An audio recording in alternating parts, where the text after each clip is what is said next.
We love music. You are locked into Six Towns Radio. It's the wonderful Stussy with Slip on Six Towns Radio. It's the Weekend Warm-Up Show with Emeka and Beth. And we are joined right now by a very special guest, Chris. Good morning. Good morning, Mika, and thank you for being called a very special guest as well. Well, it's no problem. You know, you have probably the best radio voice of any of my guests that I've had in recent times. So. And it's pretty great, isn't it?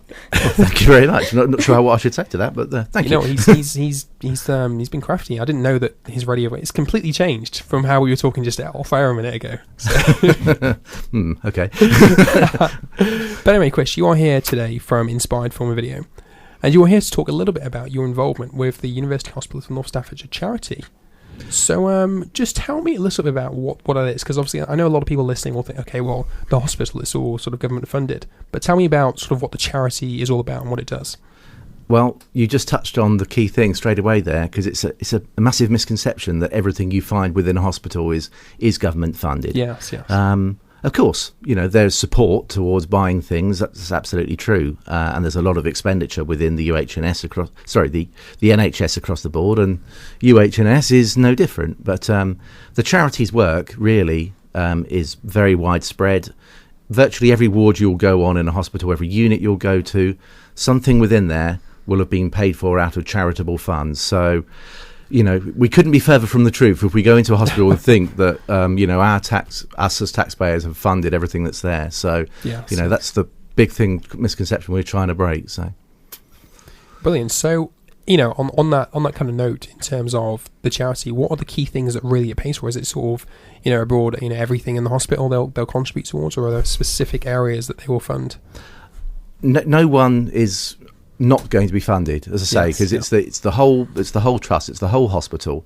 Anybody that needs sort of extra support, which they can't find through their ward or unit budgets, they'll be talking to Steve Rushton, the charity manager, and his team about how they can help. And really what we've found as we've got involved, because we've been making films for UHNS for about 3 years now, and just sort of this year we've started. So for 3 years, and in that time, you know, we found out so much about the different departments and units and wards that we've been making films for. Really opened our eyes, thinking, crikey, you know, I never appreciated that all of this has come through charitable funds. You wouldn't know. So through doing that, we sort of had conversations with Steve, and we said, you know, how do you raise all this money? And he started telling us about all the people that maybe have come onto the wards. They've had relatives treated there, or sons or daughters maybe that have come through, like maternity or the neonatal units or the special care intensive units, and staff as well. All these people who are doing so much to try and raise the profile of the charity's work, and also to raise awareness amongst the general public of just how much more needs to be done and the kind of things that they need. So staff, I must say, we found are absolutely incredible at that place. I mean, I've a personal interest. My wife's employed there at UHNS, and you know, some people within the different wards and units, they, as well as doing their work, which is very hard and tough work, are in their spare time going out and doing amazing things. Like we've just been making a film about a team that are on the Frail Elderly and Assessment Unit, and they're looking to sort of move location, and they formed a band, and they raised £1,500 just from playing a band and getting people to pay for the tickets at the Working Men's Club in Stoke. And that's what they're doing outside of their normal work time, and it's just, they're absolute credit to us. They really are. I think it really sort of illustrates that dedication of the staff there, who can, you know, do their jobs, which are very difficult, as you said, and then go out and do more. Well, you know, people that go into nursing or into sort of medical profession, and it's not just the medics there as well. It's people that work in the research departments. We'll be doing something with someone from a research department who's doing a bungee jump to raise money for the research, you know, for their department.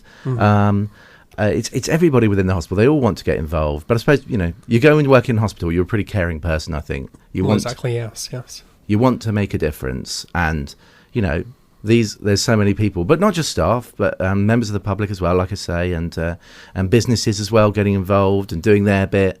But, you know, it needs so much more, though, and that's kind of, I guess, why I'm here as well, is just like to try and say, you know, all of us in our lives at some point will come into contact with the hospital, Yes. and not all of us will appreciate just how much our time is made more pleasant but being there through the efforts of this charity, and we're really very passionate about it. Great. So tell me a little bit more about your involvement then. So you're obviously running Inspired Film and Video. So tell me about what you've been doing with the charity to help raise those funds then.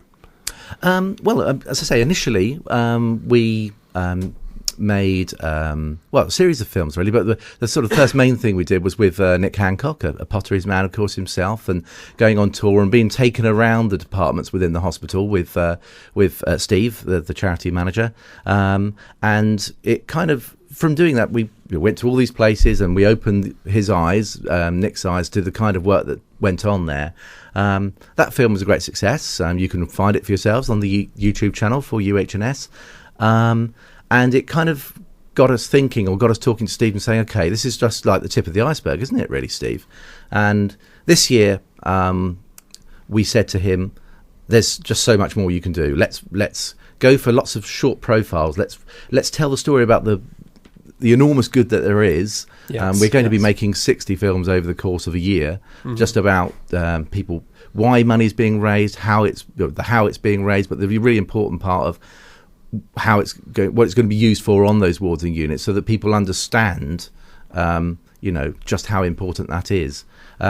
So we, through the work that we've done previously, we got talking to him and said, we're going to do this and we're going to try and sort of share it out as much as possible. So, by talking to yourselves here at Six Towns, the leading community radio station in the area, who obviously, the things tie in. We're very passionate about our community, and the community is supporting us as at the hospital charity, and the sort of things that you're doing here as well are a good matchup. Yes, yeah.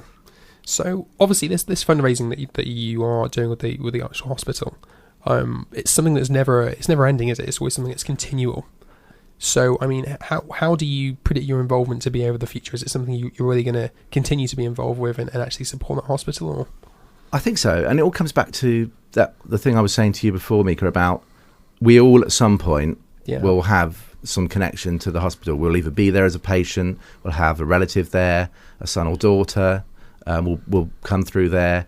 So I think it's kind of like almost our social responsibility, if you like, to keep that ongoing. And like you say, the charity fundraising will never end, because there's always be the next thing. There'll always be something else where we're trying to, especially through the technological advancements that the medical sort of industry has made. We keep needing new equipment to provide that best level of care. I mean, it's just going around some of the, the units and the wards now is absolutely amazing. You feel like you're in really safe hands. You feel like you're getting the best care, and we've all got a duty, I think, a social duty to help with that.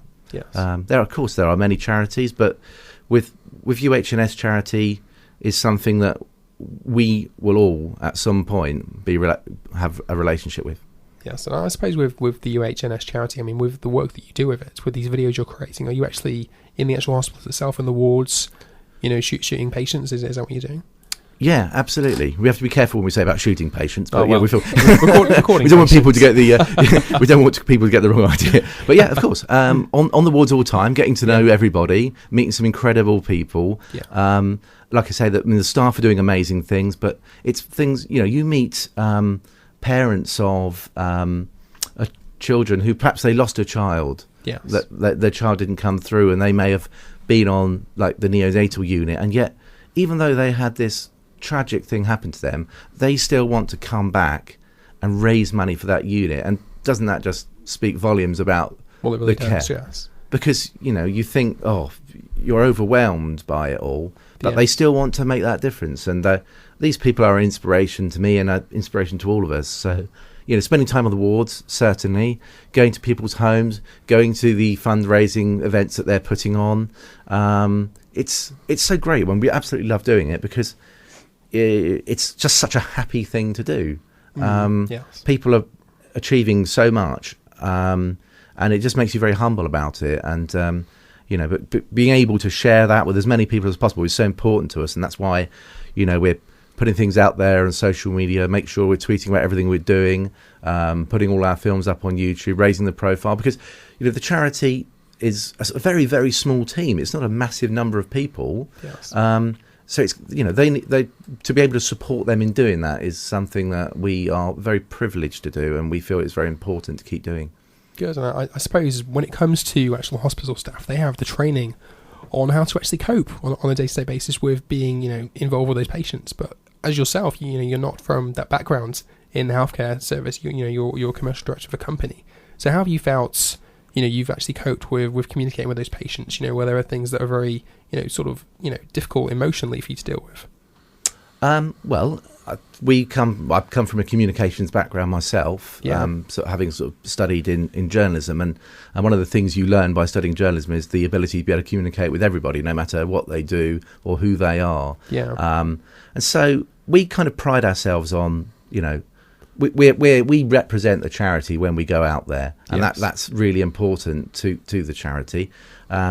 We are listeners. We want to listen to what people have to say, and you just you present yourself in a cool, calm, and collected way, and you just make sure that you gather all the information that you need. And the thing is, the way you sort of said it, you think it might be quite difficult to do, but in reality, everybody that we talk to is really happy to be sharing that story, because they